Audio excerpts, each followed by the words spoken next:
Welcome to Missouri Law Matters, a podcast all about your Missouri courts. My name is Judge Matt Hamner. I'm a judge on the Court of Appeals in the Southern District in Springfield, Missouri. I want to thank you all very much for being here today. If you've been enjoying our podcast and you enjoy the content that we're putting out on the channel, don't forget to like and subscribe to us, all the various places you get podcasts, Apple, Spotify, all those places. We're also making video available on YouTube, so don't forget to like and subscribe to that channel as well. While you're doing all that clicking, check in on our Missouri Supreme Court and our Missouri Court's Facebook and Instagram pages. Follow us on social media for all sorts of updates about what's going on in the courts, as well as interact with us. Let us know if you like a particular piece of content, if you have questions that you want answered, or if there's things that you want to see more of. We're always happy to hear from those folks that are listening to us. I am super excited about our episode today. I have spoken on a lot of episodes of this podcast with folks who have started out as private practice attorneys and then been called to the bench to become judges. It is rare that I get the opportunity to talk to a lawyer who started out in private practice, who got the call and ended up becoming a judge and practicing as a judge and running a courtroom, and then deciding to go back to the private practice of law and become an attorney again. And not only that, not only has our guest today completed that path and been on that journey throughout his legal career, but he's also taken a huge role in civic education in our state and worked very closely with the Supreme Court and others to further the efforts of civic education and educating the public about what our judiciary does and what our courts do. I am very excited today to have joining me Joseph Goff Jr., who is currently a private practice attorney in St. Louis. Joe, welcome to the podcast. Thank you for being here. Matt, I think I may be the only person more excited than you about this podcast right now. It can't be. That's not possible. No, I'm thrilled to be here, and I appreciate the opportunity to talk to you and to talk about civic education in Missouri. Well, I'm very grateful that you were able to make some time for us today and that you're willing to sit down with us. One of the first things that we always do when I have guests on the podcast, because I think people are always interested in your path, how you got into the law, how you ended up on the bench, and in your particular case, how you ended up coming off the bench and going back into private practice. So let's start with, how does young Joe Goff find his path to the law? What got you interested in the first place? So my dad, Joe Sr., is also a lawyer. I grew up in St. Louis until about middle school. My dad was a solo practitioner in St. Louis, kind of doing general, all types of cases, doing a lot of work for people we went to church with and things like that. It was always interesting to me, the conversations, seeing how people came to him with troubles, times of need, and that as a lawyer, he always seemed to have the answer to me. Now that I'm a practicing lawyer, I know lawyers don't always have the answers, but certainly when folks are going through difficult times, lawyers are often people that they call on. But I will say, I didn't go to college with the idea of going to law school. I kind of saw what my dad did and thought, boy, that doesn't seem to really appeal to me. There's interesting aspects of it, but I just don't think I'm that interested in it. I graduated in December, and I interned in the Missouri State Senate in January of 2008, that legislative session. And what was interesting to me was the legislator constantly drafting bills that would become laws. And what I came to figure out and kind of watching the interaction is that there were legislators who had law school degrees and were lawyers, and they just seemed to have an advantage over those that weren't. And that's not to say that there weren't incredibly smart non-lawyers and legislators. Some of them were, much more knowledgeable about the law than I could ever even hope to be. But it seemed to be that lawyers understood the interaction of the law and society. And so when they were working on legislation, crafting bills, bringing bills to committee, I thought they had a distinct advantage. And that was what really confirmed for me that I was interested in law school and wanted to go to law school. It just so happened that I'd already applied to law school. So thank goodness that came to me, because I was already thinking about going to law school. I was interested in law enforcement as a kid. We had friends and family that were in law enforcement. And so I was always fascinated with that. I would always read like the kind of the police blotter section in the newspaper, and it was always interested with how that all worked out. Yeah, it's so interesting that the way you describe that, and I've talked before on this podcast with others about how, the legal profession is a really big tent. And there's lots of areas and different things that you wouldn't even think about, jobs that you could do. Just because, you get a law degree doesn't mean you have to be a lawyer. There's lots of other things you can do. And you mentioned just a few, law enforcement, going into public service and being a legislator. those are all things that a law degree can assist you in doing. And there's lots of jobs that kind of fall into that category. So that's really interesting that, your first thought was not necessarily to be a practicing lawyer, but to use a law degree for another purpose. That's really neat. So you end up going to law school. Where does your path take you from there once you get out of law school? So I graduated law school in 2011, and I went to work for the Missouri Attorney General's office in the governmental affairs section. And lived in Jeff City, worked in the Broadway office building right there downtown across from the Capitol. So I worked there for about a year, and my dad had a law partner at the time, and they had both had heart issues. So my dad called and said, "Hey, Joe, we could use a little bit of help here at the firm. Would you like to come back to Farmington and work with us?" And jumping backwards, I grew up in St. Louis. In middle school, when I was finishing 5th grade, my dad came home one night and said, "Hey, we bought a house in Farmington. We're moving to Farmington because I really like practicing law in rural Missouri." And so we moved to Farmington when I was in middle school. I was an ice hockey kid. I grew up playing ice hockey. There was no ice hockey in Farmington, so I became a football player.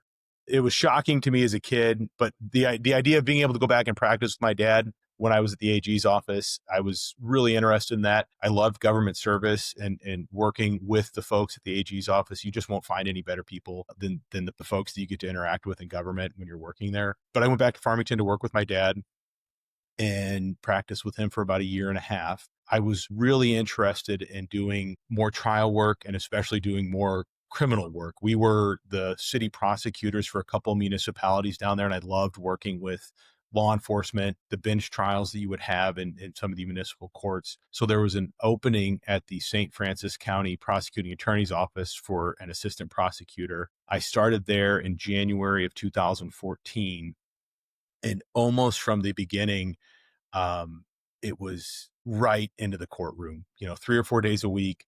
I know you've talked to a lot of judges that are former prosecutors, and, my experience was no different than any of theirs. You were working with law enforcement a lot. You were working with victims a lot. You were in court all the time. And that's one thing that I think about as a young lawyer was incredible experience, because I would talk to my friends from law school. At that point, we were all about 3 years out of law school, and some of them were working in much bigger firms. And I would tell them what I had done in a day, several preliminary hearings, almost too many bond reduction hearings to count, motions to amend bond conditions. And they would go, "Oh my gosh, were you doing all of that in court?" And I said, "Yeah, I was wearing out my dress shoes, standing in court in front of the judge. File after file is coming across, and you're picking it up, you're looking at it, and then you're arguing." But I was learning so much, not just about the practice of law, about being in court, but about myself and about what makes me tick and what I like to do. And being in the courtroom was like breathing for me. I loved it. And really from that point on, I just kind of thought, boy, I think I finally found what I'm supposed to do with my life. It's being in a courtroom and doing this type of work. You had a circuit judge who was retiring at the end of 2014. And so I was 28 at the time, loving life as an assistant prosecutor, as a prosecutor. But somewhere along the way, I ended up getting appointed judge in April of 2015, and it wasn't something I was looking for. It just so happened the opportunity arose, and it was. And what made you decide to pursue it? I mean, when the opportunity arises, what makes you decide, to leave prosecution behind and pursue a role on the bench? It was the idea that I could keep making an impact in the community I was in and have the opportunity to do it from the bench. I certainly did not take it because I thought I was qualified. I knew how young I was and how little I knew, but I also felt deeply in my heart of hearts that I cared about it so much, and that I was going to do whatever it took to get up to speed, to learn what I was supposed to do, and to do the right thing every single time I walked out on the bench. That's excellent. And I appreciate you sharing kind of how you got there and the path through that. I did want to go back and at least, pick out at least a couple of things. My recollection is that you did play football at Southeast Missouri State. Is that right? I did, yes. Now, what position the Mighty were you? Redhawks. I was an offensive tackle, right tackle specifically. I didn't realize that the difference between high school and college when you're playing offensive line, when you're in high school, and you get into your 3-point stance, which you'll see the football players do. In high school, you can put down whatever hand is your dominant hand. So I was right-handed. I could put my right hand down even if I was playing on the left side of the offensive line. When I got to college, pass protection is a lot more important. There's this thing called a 2-point stance, and you also have to put the hand down that's the side of the line you're on. And I really struggled to put my left hand down and to come out of a left-handed stance and make any kind of a meaningful block on anybody, whether it was a pass play or a run play. So I became a right tackle very quickly into college. Well, it's still it's a skill set that, it's not easy to move from one side to the other as a former offensive lineman myself, but not at the college level, certainly. I understand the challenge with that. I am kind of curious, though. You're not the first college athlete we've had on, and I think I talked to Judge Kopp, and I think it was, who played soccer in college, and some other folks who maybe did that.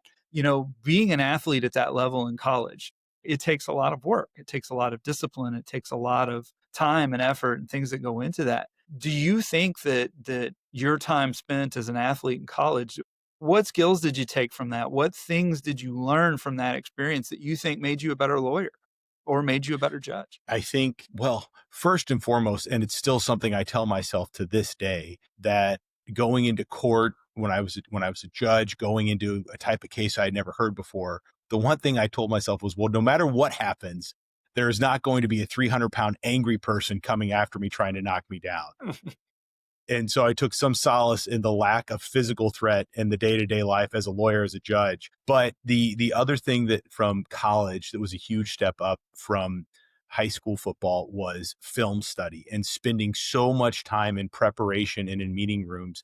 And I'm sure it's the same for the other college athletes. I think Judge Powell played at William Jewell College and Judge Kopp with playing soccer. But I spent so much time in dark film rooms watching one step, the first step I would take and being critiqued over, why didn't you take a 6-inch lateral and forward step? Why did you pick your foot up and put it down? You wasted a step. And when you wasted that step, that gave the defender a half a step advantage, and they got around the corner and our quarterback's laying on the ground now. And it was the level of preparation and the minutia into which we would dive in those film rooms. I still feel it today if I'm working on an argument in a case, or when I was a judge, if I was working on deciding a case and deciding a motion, deciding legal issues and getting into the case law and really kind of sitting there by myself in front of a computer, getting into the weeds on very granular decisions, but knowing that it matters because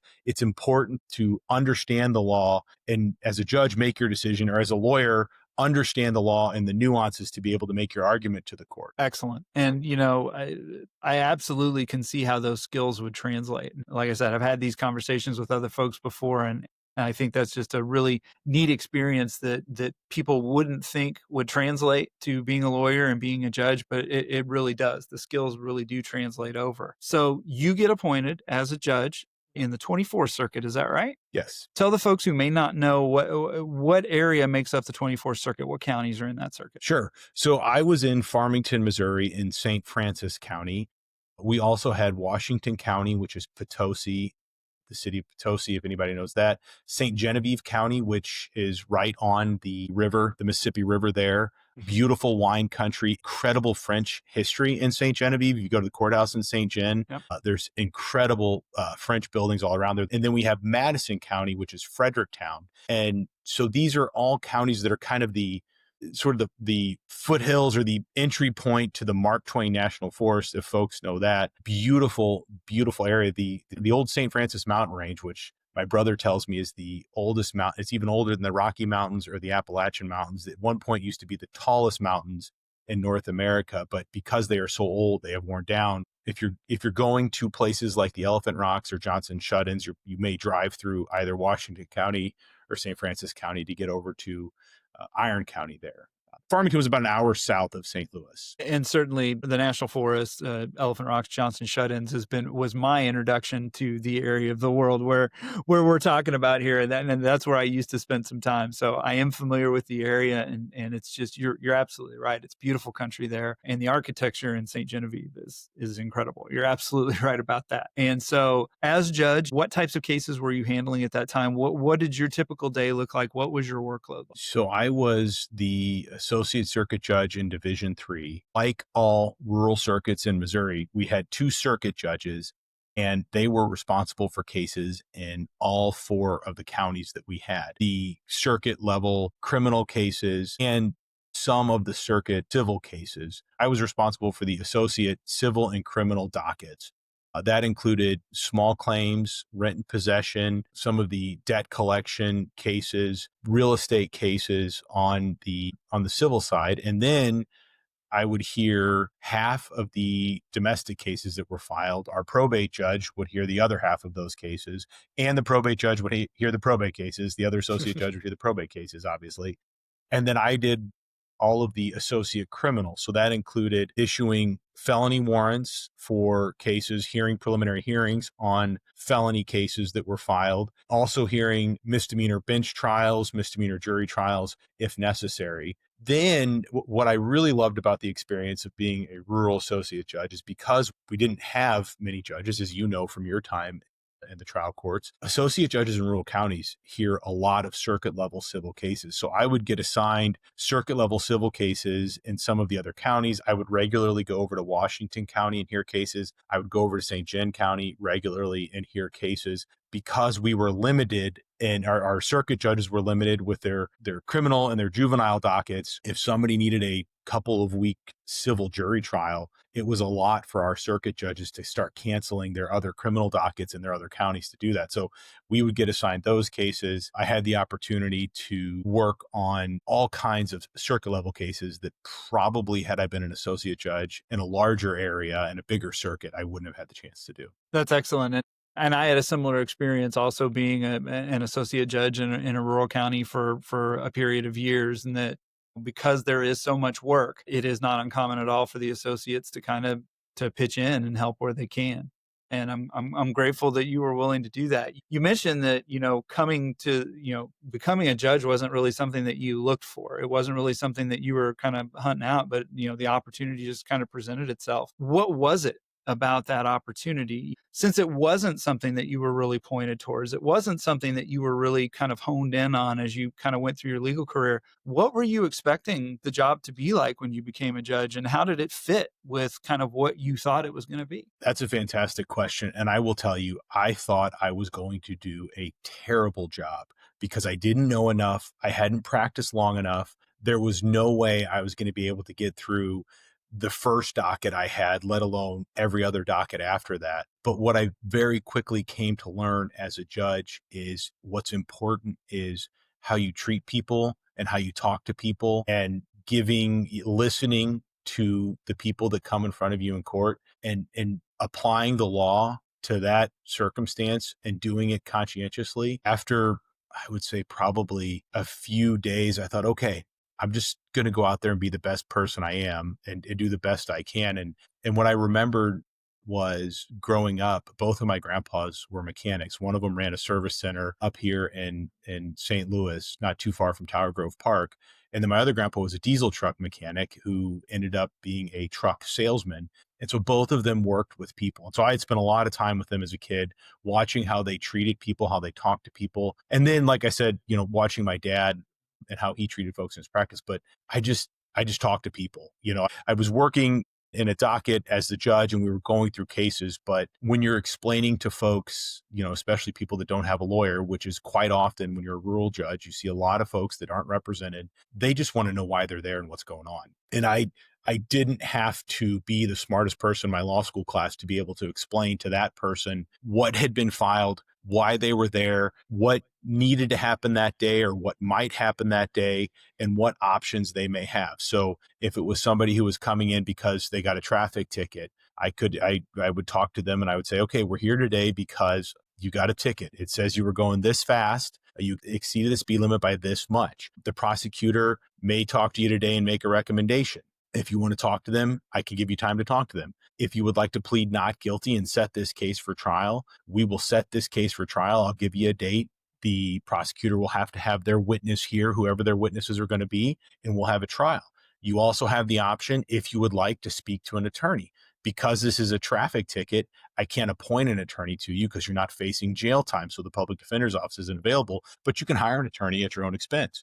And they would have concerns. Well, what about this? Well, what if I was doing this? And just being able to talk to them about that, I realized, okay, I can do this. And then what I ultimately came to realize, which is, goodness gracious, I think I really found my calling. I think educating people about the courts and having those little conversations with folks really propelled me into a world that I know you referenced, but civic education. Yes, absolutely. And that's a great transition to where I wanted to go next, which was, in addition to all the cases that we've talked about, your work and doing both associate and circuit level stuff in the 24th Circuit, you also were very involved with the Missouri Supreme Court and the various commissions and committees that our Missouri judiciary has kind of put together. And I know that one particular area that was very near and dear to your heart and that you got very involved in was civic education. Tell us a little bit about how you got involved in civic education with the state of Missouri, with the Missouri Supreme Court, and tell us a little bit about what civic education is, kind of in a nutshell. Sure. I could tell you how I got involved in it was, like a lot of things we're finding out about my life, almost purely accidental. I'd gotten appointed to the bench, and, in small towns, radio stations are a big deal. You go into the local hardware store, it's playing in the hardware store, you're checking out at the coffee shop, it's got the radio. They're giving the high school football scores, the high school basketball updates, what's going on that week in town. And so they asked one of our older judges who retired years ago, used to have a monthly radio show. Would you like to start that back up again? And I thought, oh, well, okay, sure. That sounds great. But I'm a judge and I can't talk about any pending case. I can't explain my decisions in a radio show, but I can talk about the courts in general. And very early on, I had some very clear guardrails for what I would talk about on the radio show. And the surest way that I knew I was going to stay out of trouble and not talking about any current case was to talk about historic cases. Right. And one of the first radio shows I did was on John Adams representing the British soldiers that were accused of shooting the Patriots in the Boston Massacre. And when I say Patriots, I don't mean the New England football Patriots. Not I mean the football team. Right. Exactly. The Patriots that were protesting British rule in the colonies at the time. And it still gives me goosebumps to talk about it. But I thought, I went on the radio show and I talked about how incredibly important it was to John Adams that the British soldiers accused of the crimes in the Boston Massacre receive a full defense under the law. And that in doing so, it was John Adams rising to the highest level of patriotism, because at the time the colonies were protesting unfair treatment, no representation in Great Britain in Parliament at the time, that we were being dealt with unfairly. And it was in the HBO miniseries. So I don't know if this is exactly historic, but it meant a lot to me at the time. And I like that it fits the narrative, but that Adams, in responding to his fellow patriots, the founding fathers that are talking about drafting the Declaration of Independence from Great Britain, were angry with him for being the defense lawyer for these soldiers and saying, why are you doing this? These are the enemy. These are the ones that are treating us so badly. And his explanation was, if we don't do this, if they don't get representation, if we don't show them that in the colonies, this is what we are, this is what the rule of law looks like, this is how we expect them to treat us, then we're no better than the oppressors we're trying to throw off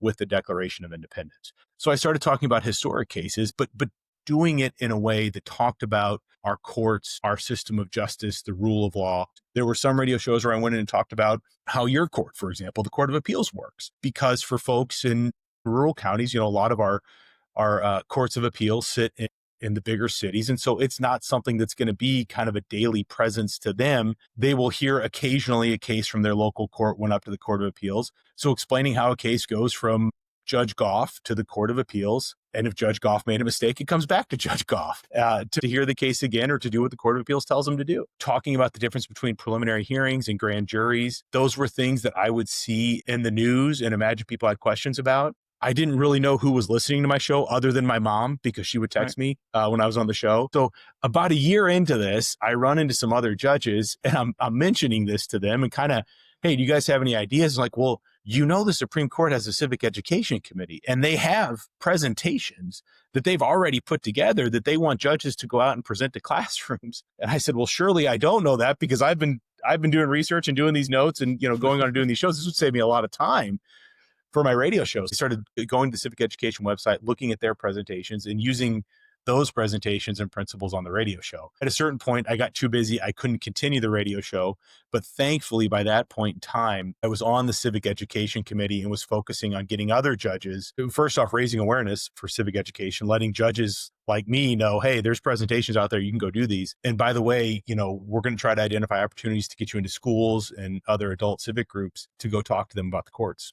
You're currently the chair, is that right, of the Civic Education Committee? Yes. Excellent. And so explain for the folks who are listening what kind of work the Civic Education Committee does, what they're really trying to accomplish with the project. Our primary goal is to get judges into their communities and engaging with the folks in their community in conversations about our Missouri courts. And I think anywhere there is a judge that is talking about what they do, what the courts are, how we select judges, I think that's civic education. If it's at a coffee shop and it's with 2 or 3 people, or if you're at an auditorium addressing 300 high school students, I think civic education, from my perspective as the chair of the Supreme Court of Missouri's Civic Education Committee, is where we have judges engaged in conversations with the folks in their community about the courts. And importantly, I think, it's an opportunity for us to get good information to folks about how our courts operate and how they function. Because, in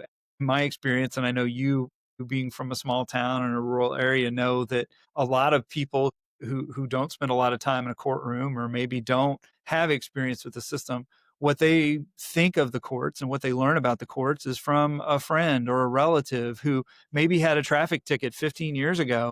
And that's the only experience they get with the system. And I think one of the things that the civic education does that I'm so appreciative of and so grateful for is that they try so hard to get good, solid, accurate information out to folks about how the system really functions and how the system really works. Because I think what we have found in the work that we have done is that there's a lot of people that have a general awareness that judges and courts exist, but they don't understand how it is that we do what we do, or what specifically it is that we do. And I think that providing that information, that education to folks can only help them understand our courts better and also at the same time appreciate what it is that we have going on and maybe understand why some of the things happen that happen. Exactly. And I think the incredible material, the presentations that the Civic Education Committee has developed over the years, a particular individual named Dr. Anthony Simons, who's now with the Missouri Bar, but was with the Missouri Supreme Court and developed some of these presentations.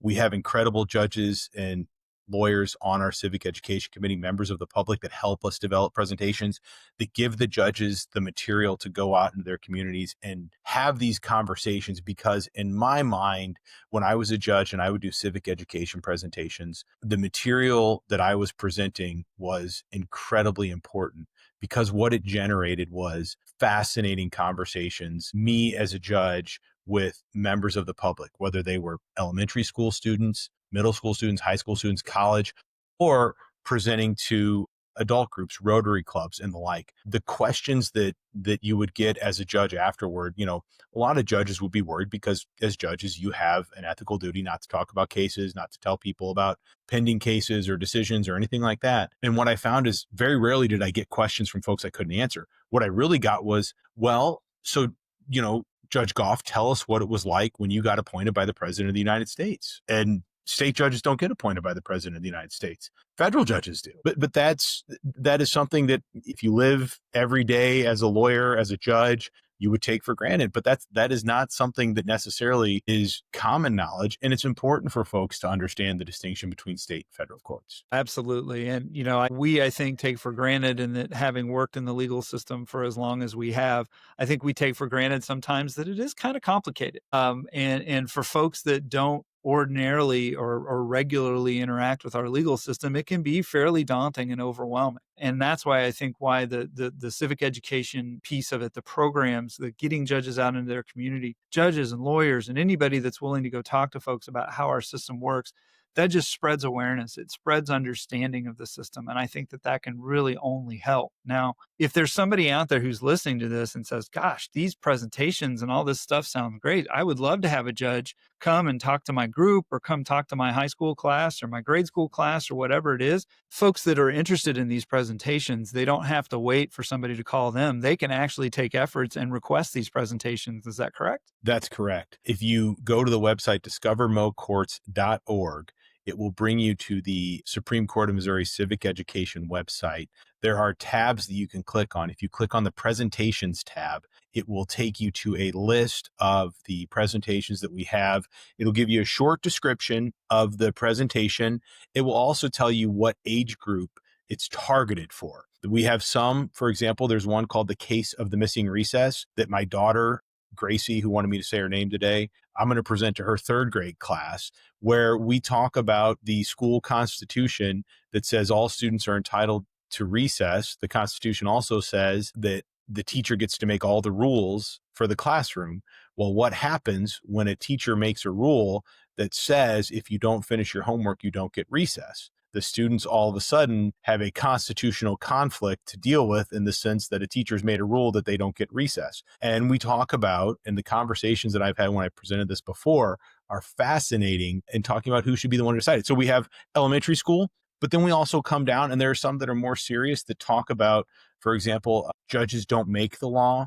Judges don't try cases. Judges have to follow the law. And those go into interesting conversations about actual Missouri court cases that were decided, but talk about what the judge had to do. It's not the judge's responsibility to decide or to call witnesses in cases in front of them. The judge can only hear the witnesses that are called by either of the parties. That's true. And all of these presentations, and if you go to the site, as you mentioned, discovermocourts.org, if you go to that site, you'll find all of these presentations and outlines of each of the presentations and the groups that they're geared towards. We have presentations, and the Civic Education Committee has done an incredible job of putting together presentations for the littlest kids up to the oldest adults. And so there's a little something there for everybody. Don't be afraid to go to that website, put in a request, and we'll do everything we can to help you out. Right. And there is a button that says request this presentation. And if you click on request this presentation, you'll type in your name, your email address, the group you're affiliated with, and the presentation, as well as any kind of scheduling request when we were looking to it. And that request will come in to the Civic Education's group. We will give it to a judge that is local, that's close to you, that can get to you. And then we will let you and the judge work to schedule the logistics and kind of finalize that presentation and get the judge out there to your group. So clicking on request this presentation puts you directly in touch with the Civic Education Committee. Perfect. And then through there, we'll get you taken care of. We'll find a judge, and the committee will work hard on that. It is clear from talking to you today, Joe, that civic education was something that was on your mind way back, maybe even a little bit before you became a judge, but certainly ever since you were a judge. Civic education was something that was really important to you and that you've kind of had a passion for. We have a lot of younger lawyers who are coming into our profession, and law students who are getting ready to become lawyers, and lawyers who just graduated and just passed the bar and are starting their journey in the legal profession. What would you say to them, or what would you talk to them about when talking to them about this passion that you have for civic education, and the importance of their role in furthering this effort of civic education going forward? I would say to them that we only have our system of justice, and that the courts, as the third branch of government, only have the power of the trust of the people. We don't have our own armies. We don't have our own police force. We don't have the power of the purse like the legislator does in terms of the budget. I believe it was Alexander Hamilton in the Federalist Papers that said the courts will have the power that the people give it. It will be commiserate with the trust of the people they serve. Obviously, at that point in time, Alexander Hamilton was probably talking about our federal courts, but I think it is even more true for our state courts. And to young lawyers that are coming into the profession that may be concerned about, the future of the profession, or what they're going to do in the legal profession, the legal field, and where their career is going to take them, I would say that if you want our courts, our system of justice to remain independent in the way that it is, you have to go out and educate the public. You have to go talk to the folks that are at the coffee shop. You have to go talk to your friends from high school. You have to tell them what you do and why you do it. And I would go one step further and say that if you are somewhere and hear a judge being criticized for a decision they made, to talk to the person that's criticizing the judge and to find out more about the case. And then to tell them the whole purpose for judges in our system is that they put aside their personal beliefs. So you may be criticizing that judge. Well, that judge may already not like the decision, but that's the exact kind of judge that we want and that we need in our system of justice, because we need somebody to apply the law fairly in a case in the set of circumstances that's presented to them. It isn't always a result that the judge likes, that the people in the case like, or that the public as a whole likes. And that's the importance of the judicial branch and of what every judge who takes the oath and takes the bench swears to do, is to make a decision to put aside their own personal beliefs when they make a decision under the Constitution, under the law, and application to the facts of the case. The law is written by the legislature. It is not up to us what the law is. It is our job to interpret that law and work within the bounds of that law. And on more than one occasion, I have been placed in a position whereby I had to make a decision that I personally was not very happy with. But that is the way that the law was written, and I took an oath to uphold the law. And that is a common quagmire that judges find themselves in. And the judges that continue to uphold that oath and make those decisions on a daily basis are the ones that have my utmost gratitude, because it's not an easy place to be, and it's not a fun place to be. But we took an oath and we have to uphold the law. And in order to maintain the trust of the citizens that judges serve in the state of Missouri, you have to continue to make those decisions, because the public has to know that as a judge, you are going to apply that law regardless of your own personal beliefs. They have to know it will be applied consistently, case after case, day after day, week after week, month after month, year after year. That's what the Constitution, that's what the oath demands of our judges in the state of Missouri. Excellent. Excellent. And I want to thank you for the work that you've put in on the Civic Education Committee with the Supreme Court. It is a very noble cause. It's a cause that I hope that young lawyers will hopefully maybe hear this and will be willing to take up for us as well. We need all the voices we can get out there talking to people and explaining to them and giving them a better understanding of the jobs that we do and the incredible people that we have that do them, and sometimes the complexities of the system that we work in. So I appreciate your effort with that, but I would be remiss if I let you get away today without talking to you a little bit about, as I kind of let off with at the top, you're one of the first people I've ever talked to who was a lawyer, became a judge, and then decided to go back and become a lawyer again. Tell us a little bit about how you made that decision and what it was that drew you off of the bench and back to private practice. No, I appreciate that. And I will say it was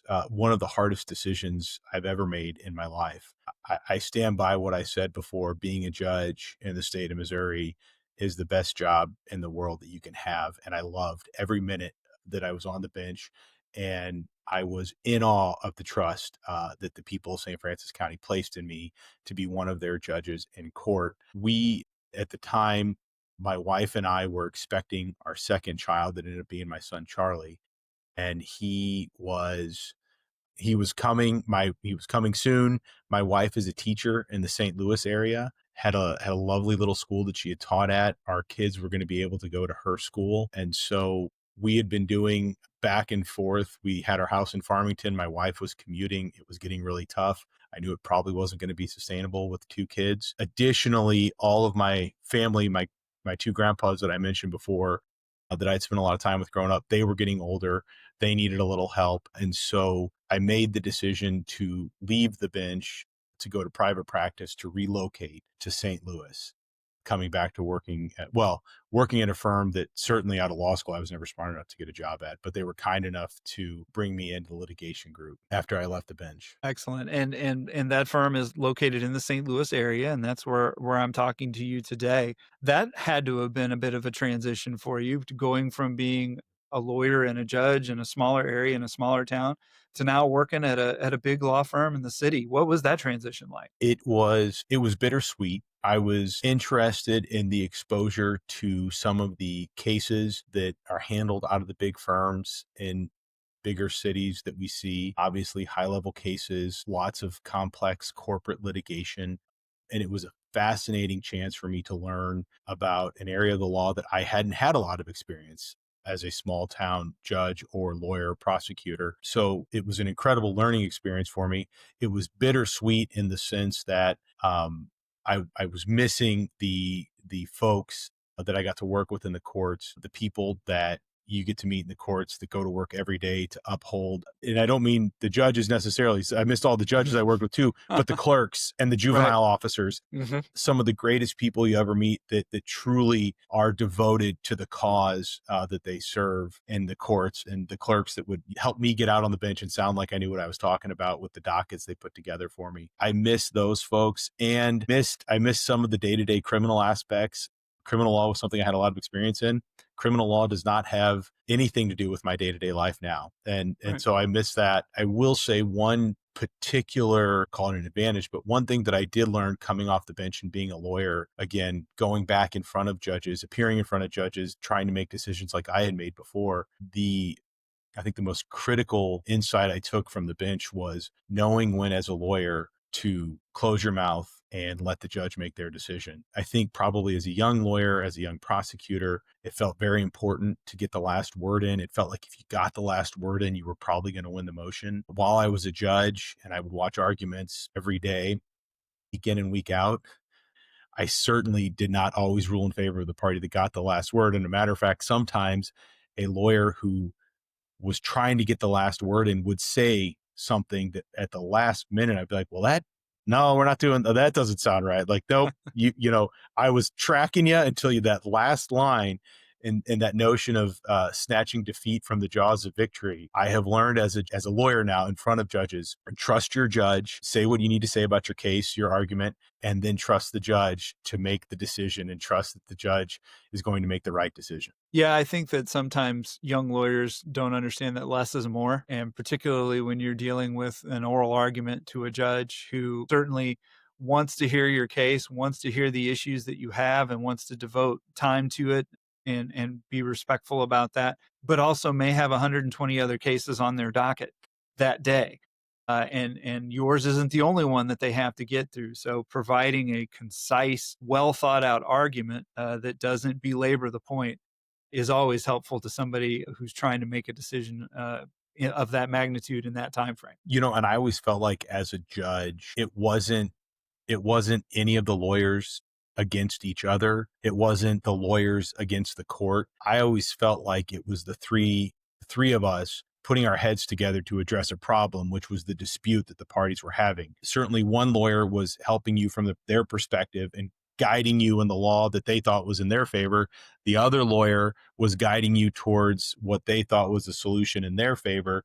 And then you as the court were making the decision based upon the law and what you thought. So I think it's critically important, especially now, and something I talk to with young lawyers, which is it's never about you versus your opposing counsel. And to the extent this is a profession and you can treat others in the profession with courtesy and with compassion, I think you're going to make the judge's job easier because you're going to be able to focus specifically on the legal dispute and not interpersonal issues between the attorneys. I couldn't agree more. And I can't tell you how many times I've had to talk to young lawyers and even some experienced lawyers and just remind them of the fact that, their clients have a dispute. They don't. And sometimes it's easy for lawyers to forget that because you spend a lot of time with your clients. You build relationship with those clients. You know how important some of these issues are to your client. And you want to be a zealous advocate. You want to do your best for that person that you've built a relationship for. But I think young lawyers in particular have to remember that the fact that the clients have a dispute, that the clients may have a problem with each other, doesn't mean that the lawyers do. And you're absolutely right that the system is better when we can be collegial and we can all figure out a way to kind of push things forward together. Exactly. I couldn't say it better myself, Judge Hamner. Outstanding. Well, before we wrap up, I've talked to a lot of judges who we've talked about the difficulty in transitioning from being an advocate, from being a lawyer and being an advocate, to transitioning to the bench and having to take that advocate hat off and be more of a neutral. You're the umpire calling the balls and the strikes. How was it transitioning from being a neutral as a judge for a number of years that you were to moving back into that advocate role? How hard was it to make that shift? That's a really good question. I think it's one that, even 4 years after I left the bench, I'm still kind of asking myself that, because I will tell you, I still kind of feel that natural pull to the middle on cases, to find the middle ground, even if it's between myself and an opposing counsel. I think of it in terms of judicial efficiency and economy. What issues is the judge going to focus on? Where are we on those issues? Where's the other side on those issues? I think I am a much better lawyer today because I almost always have that neutral hat on, even if it's on the back of my head. I always have that neutral hat on because I'm thinking about problems from the middle, about legal arguments from the middle. I don't think I'll ever fully shake it. And I think I'm a better lawyer for it. There were a few lawyers that would come in and practice in front of me that were former judges themselves. And I always appreciated the position that they would put the court in the sense that they understood what you were going to have to consider and the decision you were going to have to make. And they would always give sound reasoning. They were always very practical and pragmatic in what they were requesting. And it always seemed to me like I would arrive at a conclusion after considering my decision independently. I would always arrive at a very close place to where they were initially kind of setting up for me to go. And I thought, boy, it's almost like they know what I'm thinking. And certainly they had been judges before and they knew what the judge was going to consider. And I always appreciated that. And I think that's the model that I strive to live up to, is those judges, those former judges that practice in front of me. I think that's a perfect place to leave our discussion today. Joe, I can't tell you how appreciative I am that you took the time out of your busy schedule to come talk to me today about civic education, about all the things that we've discussed today. The last question that I have for you, it's the same question I ask everybody. It's kind of my thing. I don't know why. But what's your favorite thing that you have seen lately? It could be a movie, a TV show, a piece of art, a sunset, anything. Just what have you seen lately that you really enjoyed? That's a fantastic question.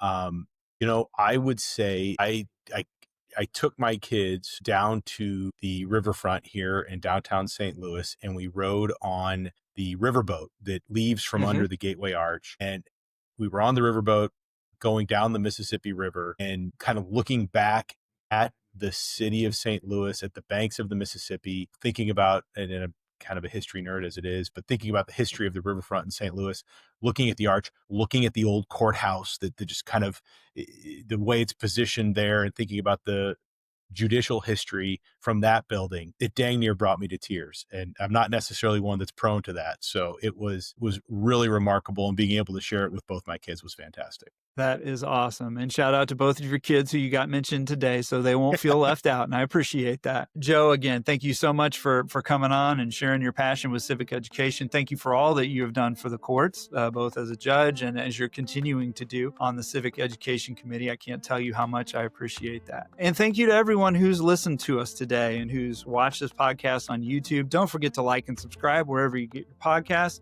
Also, drop that like or give us some comments on YouTube. Let us know how we're doing, if there's anything else that you want to see in the future. With nothing further to discuss today, this podcast will be adjourned.